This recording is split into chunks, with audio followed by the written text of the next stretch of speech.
Good morning, everyone. I'm Kevin Allen, and I'm joined by my usual broadcast partner, former NHL defenseman Tom Laidlaw. Played 11 seasons for the New York Rangers and Los Angeles Kings. This is the Laidlaw and Allen Report. Come to you twice a week to talk all things hockey, although we didn't come twice a week last week where I had appointments, so we missed out. I really felt lost not doing the show. I know, and a few people commented. Even James Patrick on our Thursday show commented that where'd you go? Like he thought that you and I had a breakup or something like that. So no chance. But the important news today we got to cover first is totally non-hockey related. So Ron Grescher and I are very good friends. Obviously, Ron knows Kevin. He sees us on the show all the time, and Ron thinks it's pretty funny to pick on our hairdos or lack thereof. And Kevin, you brought up a point today. You watched the show on Thursday, and you have a comment. I did. I was quite amused because, normally I don't see Ron's hair because he's wearing a ball cap and, he's a good looking man. He looks good. And so I just assumed that, he had this, great looking haircut, and he happened to raise, he was upset about, I think he didn't like that they didn't do anything with his color. He was still gray haired. I'm not sure exactly what. So he raised his cap, and I'm thinking all that grief that Ron gives us about our hair or lack of hair. And, he's not exactly sporting $100 haircut there. Things were going every which way. So it gave me a good laugh on a Thursday. I hope he's watching right now too. Yeah. So anyway, it was a lot of fun to see him complain about that. So, and then James Patrick was a little late for your. Well, they started training camp there now, so he's squeezing it in. He lets me know in advance that he's going to be on. And I think he really enjoys getting on too. And the great one and only Larry Melnick should be back this coming week. Well, speaking of Larry Melnick, so I got another Bernie Nicholls story, finishing up the last final chapters of editing, and in that chapter, there's a story from Bernie about a fight he had with Larry Melnick. Oh, really? Wow. Yeah, and he tells the story about. Bernie, he had enthusiasm for the project, but he was not a fighter. He tells the story of when he was done with the NHL. Somebody asked him how many fighting majors he had, and he thought, I don't know, 7 or 8 maybe.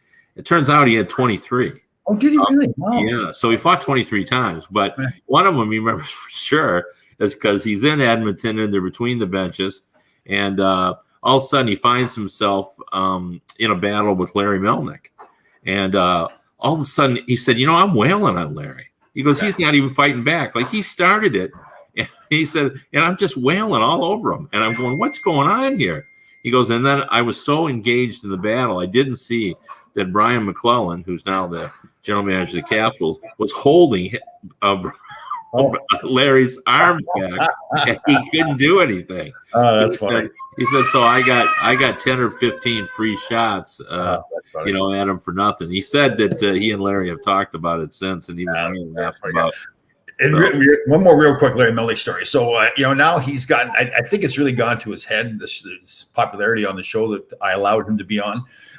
So now the Rangers wanted to come to the golf tournament we've got next week. So I called up Larry. They asked me to call him. I called Larry. Would you like to go? So now he thinks I'm his travel agent now. Like I'm supposed to arrange all the flights and everything for him. I said, listen, here is their phone number. Call him. Like it has gone to his head. This popularity that he's got in the show is terrible. You're a kingmaker, whenever someone rubs elbows with you, a lot of good things happen. Maybe that's it. Yeah. So is that exactly what happened? Because he was on your show, they wanted. Yeah, they asked for Larry, and they asked for James Patrick. James can't do it because training camp, but Larry, of course, Larry makes it this big production, right? So it's the golf tournament is on a Wednesday, so most people would come in on Tuesday or whatever, go back on Thursday. Larry's got to come in on Monday. He's got to go home on Friday. He's got to have he needs to know what the schedule is for everything. It's like, geez, Larry, it's a golf tournament, man. He's changed. When he started coming on the show, it's like he was begging to come on the show on Thursdays, and now it's like he's show up when he wants to. He's got his friend Ron Flockhart that he wants to hang out with instead of going on the show now. So he has changed his tune. So, well, you guys all have player mentalities. Pretty soon he'll want a multi-year contract. And talk about vain, I don't have any hair to worry about. He's like, his hair has to get done properly. He does his manscaping. He's got his perfume on, fancy clothes and everything. I look like a reporter compared to him. Yeah, but a 5-year contract with an AAV of 0, whether it's 2-year or 5-year, it's still the same. So yeah, it is. Yeah, definitely. It's all the benefits he gets to. Yeah. Anyway, let's talk about. I mean, the big news I felt over the weekend was Zdeno Chara signing in the Islanders, and what I really liked about it is, and I wrote a column about this, just the fact that it's so Lou Lamoriello. Yeah. And people are saying, well, it's but this is the way he's always been. Like you go back in 1987, as soon as he took over, like every year he would assess his team. Even in mid-season, he would start assessing in probably November, and then you'd see a move from him. And I think he thought all along about all this, and I thought his salary cap structure right now, when you look at it, is a real work of art. Like there's no way he should have been able to keep all those guys, add Zach Parise and Zdeno Chara. And I don't know whether they're going to be the missing pieces or not, but he's in there swinging. He's being aggressive, doing what he can, and a lot of people say, well, both those players are beyond their prime. Well, that's true, but if Parise got 20 goals and Chara gave them a very consistent, steady play on the third pairing, would you be surprised? I wouldn't. Oh, no, that'd be fantastic. And the locker room alone for Chara, right? I mean, I think that's a pretty strong locker room as it is, but to add him to that locker room, and Matt Martin will be happy. He doesn't have to fight him twice a year anymore. But I just think, the big part too is, I know you know this, Lou Lamoriello has built such a reputation that the players want to go there, but they want to win. They want to be part of that culture. So that's, to me, one of the key things that he's done, the experience doing over a long period of time, the way he, if you're coming in there and you're going to abide by the Lou Lamoriello rules, then he's going to treat you like family, and you're going to have a chance of winning all the time too. So I love what he did there. Again, no matter what Chara does on the ice, just if he gives you, 14, 15 minutes, that's fine. That's what he does in the locker room. To me, I think is a big thing.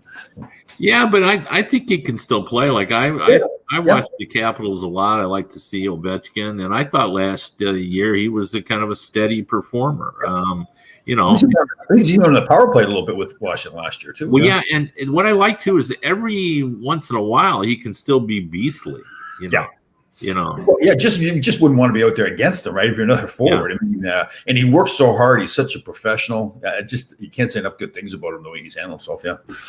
Yeah, and then another one of your favorite subjects, Evander Kane had a sit-down media interview where, he admitted to having a gambling problem. Says that it's not true that he bet on the hockey or his own team, as his estranged wife, has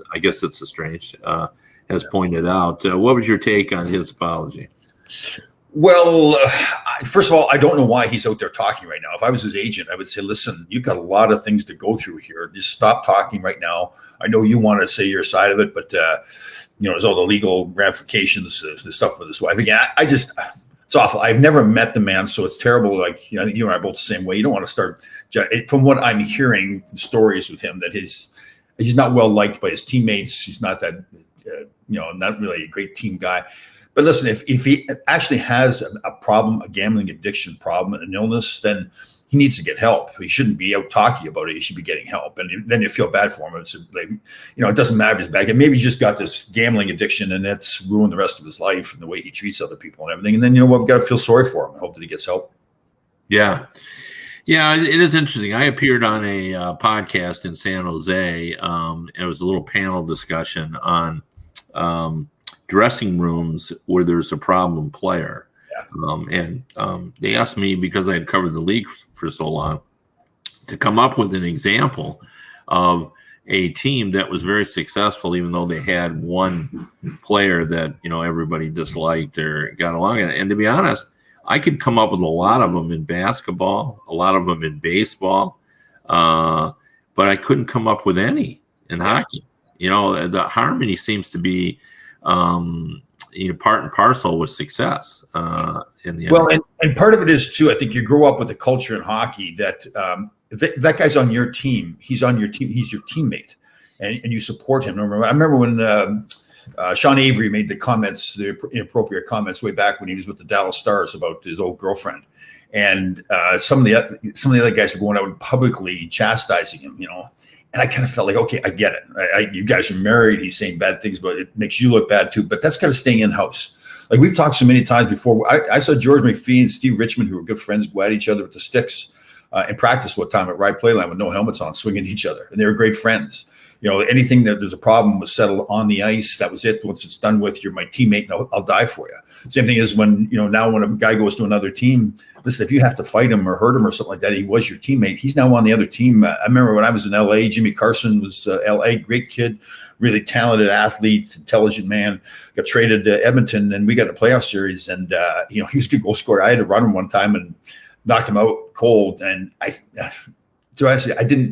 guess I felt somewhat bad, but he's on the other team at that point. So yeah, to me, it's, if a guy is on, and I had guys on our teams that weren't necessarily liked, but you know what, the rule or the unwritten rule is that he's our teammate and we support him no matter what. And that's the culture you grow up with. Yeah. I mean, we've seen some players in hockey, Sean Avery was polarizing, to be sure. And Anthony D'Angelo, and I bring him up as an example because he had friends on that Rangers team. Yep. Like there were guys that he hung around with that probably would be more than willing to say, hey, Tony's a good guy. So he wasn't totally disliked by everyone on the Rangers. There was just kind of issues on it. So yeah, it is kind of fascinating. I mean, I've heard and talked to players that said, look, I don't got to love the guy as long as he passes me the puck. Absolutely. Yeah. Well, I told this story before about Tiger Williams out in LA when Bobby Carpenter and I had just gotten traded to the Kings. And Bobby had gone through the long lockout, or I guess not the lockout. He didn't play with the with Washington Capitals before he got to the Rangers. And Bobby, rubbed some people the wrong way. Playing against him, he was a pain, and that's it was. But we've just gotten to LA. We played a game in LA. We then fly back to the West Coast. We're playing the Washington Capitals, and we're skating around a warm up. And this large gentleman was sitting there with a big bowl of popcorn all over himself and just screaming at Bobby Carpenter during the warm-ups. Nasty stuff. And but that's it's something you're kind of laughing about a little bit. I remember I was skating around at center ice, and I think it was Pete Peters was with Washington at the time, and we're kind of both skating towards the red line and skating. You end up skating beside each other, and all of a sudden he stops and looks, and he says something to me. He said, "What is that?" And Tiger Williams had taken pucks, like made a little bucket kind of thing with his jersey, pulled his jersey out, had all the practice pucks there from the warm-up, and he's up on the boards firing the puck at this guy screaming at Bobby Carpenter. It was one of the funniest things, but then he waited. I watched him. He waited till we all got, it was right near the end of warm-ups. He waited till we all got back into the locker room for warm-ups, and he stood up. He says, nobody does that to one of my teammates. So that was calculated. He knew what he was doing. One of the funniest things I've ever seen, but that was just another sign. He's our teammate now. It doesn't matter whether we like him or not. He's our teammate, and nobody's going to do that to him. So. Yeah. Speaking of funny things, last week, a friend of mine, Bob Duff, gave me a photo that he saw on Twitter of Chico Resch when he was playing in the it was the IHL, and there's a photo of a chicken on the ice, live chicken, walking in front of him because some fan had smuggled one in and just threw it over the glass. So you have this chicken walking around. It was one of the funniest hockey photos I've ever seen. Chico just standing there, and I sent it off to Mike Emmerich because I thought there was nothing he hadn't seen. I mean, he tells an unbelievably funny story of a couple deciding to get married between periods, and the hockey players forming the bridal march with their sticks and everything, and then I guess people didn't have rice to throw, so they threw popcorn and beer and everything else, and everybody was knee deep in souvenirs and food items, and it delayed at 40 minutes. And Mike Emmerich said, he didn't have a color guy or anything, so he had to fill for 40 minutes. He said it was guts journalism that night. He could do it though. He could do it. Yeah. So yeah, it's funny, but the minor leagues in the 1970s and 80s, like people who enjoy the movie Slapshot, and Color Me among them, it's a caricature certainly and a satire, but but it really sort of captured what was going on in the minors back then. The brawling and the craziness, and the fans there were just a different breed. It was almost like they were the fans were part of the entertainment. On giveaway nights and throwing stuff on the ice. And Mike tells another great story of describing a fight that spilled from the ice to the penalty box, outside the penalty box, through the doors into the ticket booth area. Yeah. I mean, and Mike's call of that is just, that's great. Pretty funny. So. Speaking of hockey news, everybody tells me I should watch this show on Netflix. It's a true story. It's kind of that's what this team, a minor league team in Danbury, Connecticut, that was owned by the mob. Yeah. No, I mean, it's funny, but I'm stunned that nobody remembers that. Like, that was a really big deal when that happened. Right. And apparently nobody was paying any attention back then. I know. I coached in, I think, an exhibition game for that team up in Danbury. I was a guest coach or something. I can't remember how it ever happened, but yeah, I got the coach. Yeah. Well, I mean, I haven't seen the documentary, but I do want to see it because my knowledge of it I was aware of it.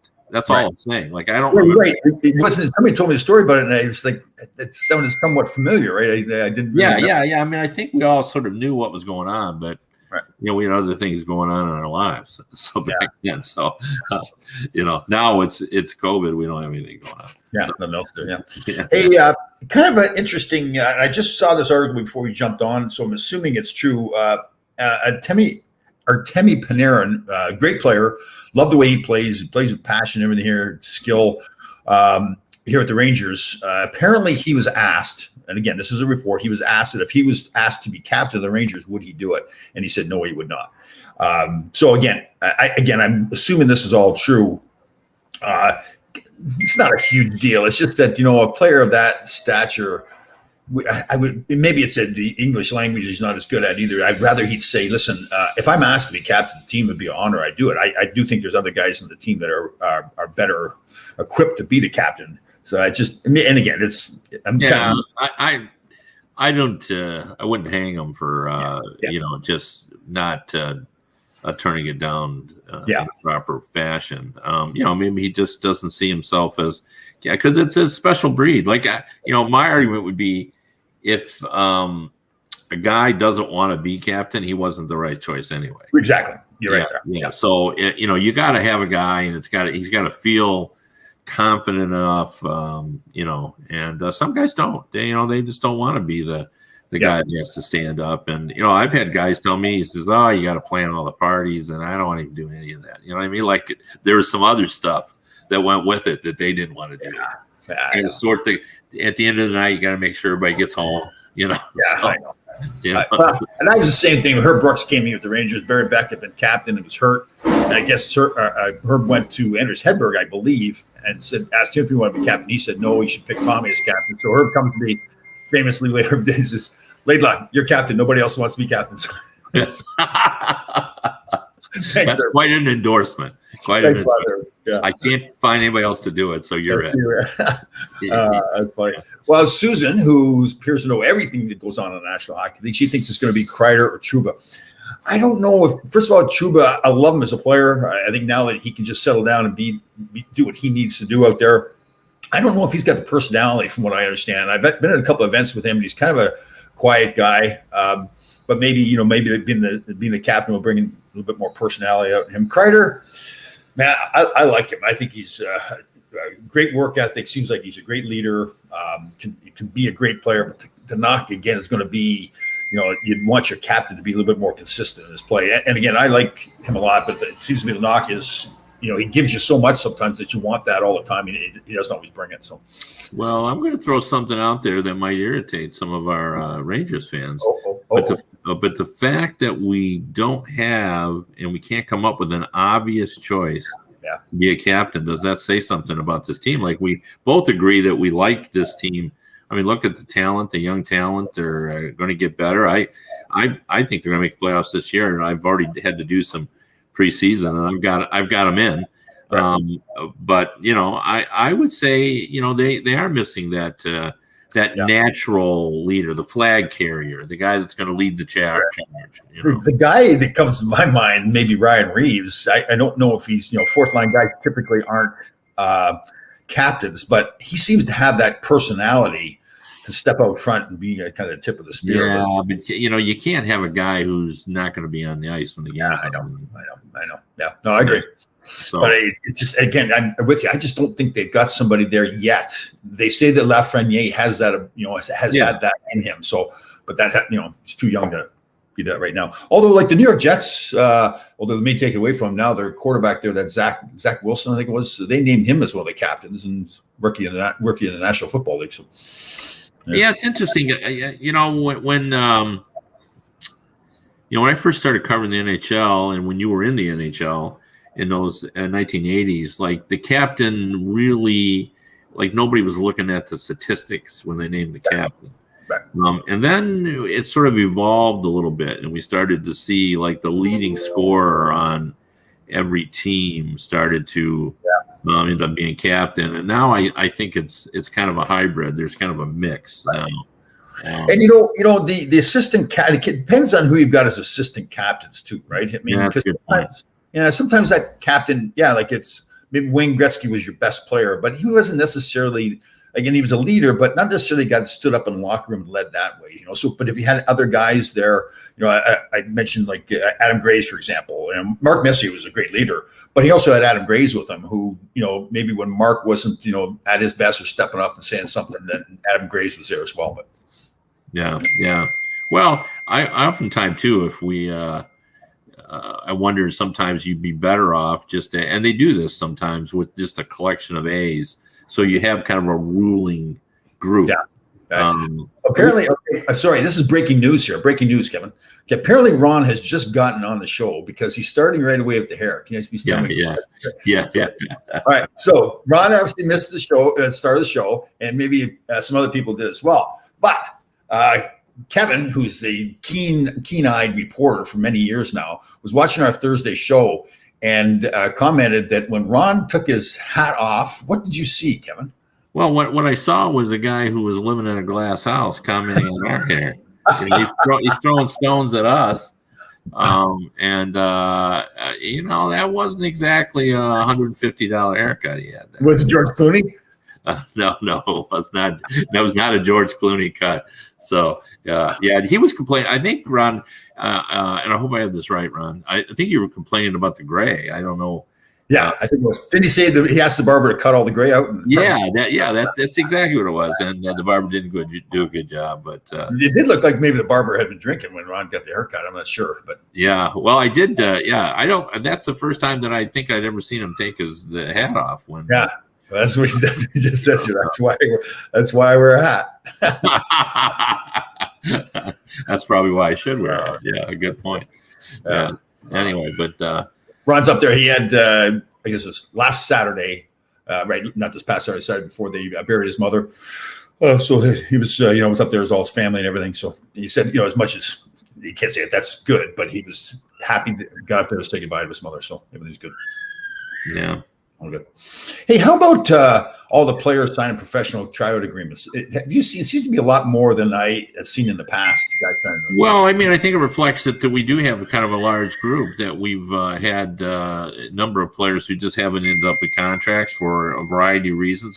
Primarily the fact that this is a flat cap time, and there's not any extra money to go around, and so they're going to have to go. And I always sort of caution fans that just because a guy is doing a tryout with your particular team doesn't mean, that's the game plan, that they're looking to see if they're going to sign him. Oftentimes these things are just, the friendship between an agent and a GM that allows their guy to end up there. They just want to be seen. They want to play some games and remind people, hey, I'm out here. I've got a lot of experience. I can still help your team. I can still play. And it works sometimes. Usually you have 3 or 4 guys that end up, signing because Well, you look at Brian Boyle with Pittsburgh. To me, that's one of the interesting ones. Not just because of him, though, because of the injury situation with Malkin and Crosby there, right? I mean, Malkin's going to miss a big chunk of time. Crosby's going to be out 6 weeks or something. So, who knows? yeah, but yeah. I love Brian Boyle, and not only as a person but as a player. But that you're not, if you're trying to plug a hole with Crosby, you're not thinking of a player like Brian Boyle. Yeah, very true. You're looking for a scorer. So how about Jimmy Vesey? I think it's Jimmy Vesey going with the Devils. I hate to say it this way, and he looks like he works hard out there. But I remember when he signed with the Rangers, that was a big deal. He was going to be this really good young player. It just seems like he's never been able to quite get it together at the NHL level. I heard so many good things about him as a player on the way up. But yeah, well, so, I don't know. Is it harder to read on college players than it is on OHL players? Because it does seem like we have, certainly not, there's a lot of good college players that make an easy transition. So, right. But we have had some free agents that, everybody was excited about. Yeah. That, they haven't been, they just haven't achieved the level that people achieve. Yeah, it's a good question. Is there a difference? I would have said in the past that maybe that's more the case, but maybe when I came up. But I don't know. It seems like, the junior hockey isn't like the junior hockey was so much tougher before, so much fighting before. And I don't think that's the case now. And then the NHL isn't what it was back then either. So, well, the only thing I would say, I don't think it has to do with caliber of play, a style of play. I would say length of schedule. You're playing a pretty pro schedule in the Canadian Hockey League, and you're less so in college where, you're playing 30 some games and not 60 some games. That's the only thing I would say different. So did you see my chicken wings yesterday? I did. Yeah, I did, and I commented before the show about your salt addition might be a little tough for those of us who are a little long in the tooth who have to watch our salt. So what I did though to figure, okay, this is a lot of salt. Okay, we're now helping these two fantastic. Actually, I'm going to be talking to them after the show. These two fantastic hockey moms at Canton, Michigan, near you, started this company called Selly Salt. Selly being the celebration when the kids score a goal. So I figured, but if I'm going to dip my chicken wings. I don't want to. I looked at the salt content on my blue cheese dressing that I had, and the salt content was way higher. So we went with sour cream instead and seasoned it up with the. So it's not as much salt. So we adjusted, right? Yeah. Well, I mean, your meals are always look great on Sunday. So the Sunday dinner is the one I always look forward to check out and see what you're having. I kept instead of cutting the chicken wings, I didn't realize that when you buy them, like I buy them at Costco sometimes frozen, and there's like the drumstick and the wing and everything. But they're at the store, they're together still. So I feel like I can't separate them. I feel bad for them. So I couldn't. I like that. And I got to commend you. We haven't talked about this, but my cardiologist, who's actually has some renown here in Michigan, he just has had some very important patients. He and I got to talking about his lifestyle, and he twice a week, the 5 and 2, which I think is that the Swedish plan? I forget now. For fasting? Yeah, for fasting. I've never heard it. Could be the Swedish one. I've never heard it called the Swedish one, but for the 5 and 2 is what he called it. And so 5 days he eats normal, but on 2 days a week he goes true grit on us, and he goes about 16 hours, and he just eats one meal that day, which is his dinner, and he's been doing that for a long time. I think he might predate you. Oh, definitely. Well, I'd heard about intermittent fasting before, but Mr. Stubborn, who I admit that I am sometimes, thought, no, I don't need to do intermittent fasting. And then, of course, when the pandemic hit, I started researching it more. And a good friend of mine that I do a show with on Monday after this one, this Mark Puttenvink, a former trainer. He's telling me about autophagy and how it cleans up all the cells in your body and burns up fat in your body and all that kind of stuff. And I realized, maybe it's pretty good for you. So, yeah. Well, it's interesting that your true grit, which seemed like that wasn't a mainstream approach, but my doctor's a mainstream doctor. So I know. How are you doing? Your doctor wanted you to get yourself maybe diet. You read me the Riot Act. Just told me to get my life together in terms of my nutrition. So that's what I'm doing, and I wanted to say that, I'll just follow my buddy Tom Laidlaw's plan, but he had a different plan for me. He has me going to a nutritionist to talk about, eating. Most of it, as everyone knows, is all common sense. Yeah.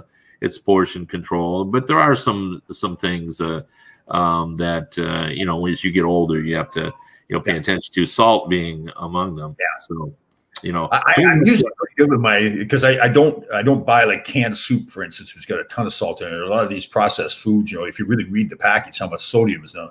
So yeah, and it's not a big problem anymore because COVID's, I think, changed a lot of people's habits regarding restaurant food. But restaurant food has a tremendous amount of salt in it as well. But through COVID, I think a lot of us have learned not to go too often to the restaurants. So we haven't had a show since 9/11, and I had that event in the city there. The breakfast I was at was really, like, again, I don't want to say it was, it was just so inspiring and patriotic being there, listen to the stories about the firefighters who, they were changing their shift, and the guys that were done could have gone home and they stayed and went down.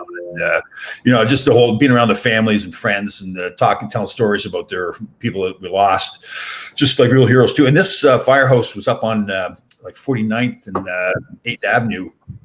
So they had to go all the way downtown. It wasn't like it was right around the corner or something. They went running to the danger, as they said, and it was really, like I said, very inspirational to be at. So did you do much stuff around there? Did a lot of stuff in Michigan? Yeah. I mean, there was a lot of when the football game was here, and they did a lot of dedications during the game. Michigan read out the names of all the Michigan grads who perished as well, and I thought they did a really good job on television commemorating the heroism of that day, and I've heard people say, and I really like this message. I don't want to talk about 9/11. I want to talk about 9/12 because the point is that after that, it's the last time we can remember, at least I can remember, in this country is when we were all united. Oh, I know. We didn't care about who was a Republican or a Democrat or a Trumpite or a non-Trumpite, or we didn't care about any of that. We just cared that everybody was American. We were all in this together, and we were. Remember that famous picture? All the politicians were on the steps of the Capitol building, I think it was, and they were all together, Republicans, Democrats, all standing together. It's just like, oh, gosh. Yeah, no, I mean, and so we know we can do it. We know we're capable of that, but it's sad that it takes. War. I remember specifically my daughter calling me. She was a senior in high school, and calling me from school and she said, "Dad, are we at war?" And I said, "Well, not yet, but I said we're going to see something that will resemble war." Isn't it true? I remember I've said this before. I remember walking around in the days after, if you had to go to the store or something, and everybody was so like, it's like we wanted to be quiet, like respectful. Yeah, respectful. Yeah. Yeah, you're right. Respect is a big word for everybody. Like even, like you didn't want to, like normally if somebody be cutting you off in the car, you'd be honking the horn and stuff. And you just realize, okay, come. Yeah.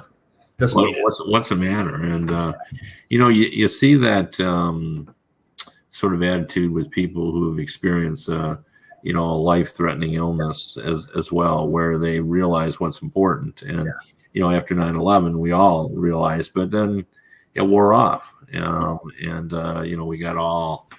Okay, so what's the answer then? So politicians, the way politics are right now, they're not going to change, right? It's well, I mean, you have to demand that they change. I mean, that there's a friend of mine who's involved in a podcast where his position is that we have to demand that our lawmakers stop looking at things from partisanship sides and just look at the merits of the law and not whether they can be reelected. And that starts. You've got to if your politician isn't willing to do that, and frankly, not many are. They all want this. I think you throw them out. You start over again. Well, if you keep throwing politicians out, don't you think that sooner or later you'll get guys in who are and men and women who will look at things. I agree with you. I just think that process takes time, but I also think that maybe we need to start looking at we, the people, need to start looking at things differently. They're elected officials supposed to be doing what we want, right? So maybe we need to take the lead more, us be the leaders, not them, and say, okay, listen, Kevin Allen, Tom Laidlaw, I don't care if you're black, white, what politics you are. You're on this planet. I'm going to take care of you. You're going to take care of me, and we start living our. And now again, that's a big ask as well. That's we got to get the rally of people together. But I think more of that message is sent too. Don't wait for politicians. Yeah, no, but I mean that's part and parcel of it. I mean, yeah, we do have to do that, and there are people who live their lives like that right now. There are people who do take. Well, you and I do. We believe totally different ends of the spectrum. Yeah, we're friends. Yeah, for sure. Yeah. So I agree with all that. I had one other hockey note that I wanted to discuss. Oh, last night in the NHL prospect tournament in Traverse City, Jared McIsaac, who was the third-round pick of the Red Wings, got checked from behind in a rookie league, and he was had to be carried off in a stretcher, and turned out okay, but it was really scary. And I thought, why can't we eliminate that hit, from the game? Like, I mean, that doesn't seem like a hard one. You see the number, you don't hit them. So. Well, listen, I think USA Hockey and Hockey Canada do a fantastic job of developing players and keeping them safe and everything. And we've got a lot more rules. Now, some of the stuff, again, I agree with what they're doing. They don't have hitting until 11 or 12 years old in USA Hockey, I think it is. And there's a lot more rules, and the referees call more penalties, hooking and slashing and all that. The problem becomes, I think, though, that I do see a lot in the youth hockey where kids, they're not aware of that. They do talk about it. They put those stop signs in the back of their jerseys, and they try to. But I think some players they get so wound up out there that they don't understand, first of all, how dangerous it is, and they just should, like you said, it should never happen. Don't hit somebody from behind, especially near the boards. But I want to be clear, because I think USA Hockey is fantastic the way they develop players. Same with Hockey Canada. So I'm not blaming them. It's almost one of those things that you're trying to clean up one area, now you create another. And I've seen it so much. Actually, this Allie that I do a show with on Tuesdays. She was at a tournament up in New Jersey, and stuff like that happened. And she told her son, listen, if you want to leave the game, you can leave the game. How dangerous it got. So, but I'm with you. Yeah. Anyway, we've gone over, as we always do. We're with a 30-minute show that always goes 35 to 40 minutes. Well, we always have to talk about Ron Grescher's hair all the time. So yeah. But anyway, if you want to catch my writing, I'm at hockeybuzz.com or DetroitHockeyNow.com. And if you want to listen to the radio version of the show, you can go to radio.co at 365 Sports. Again, that's radio.co at 365 Sports. We'll see everybody on Wednesday.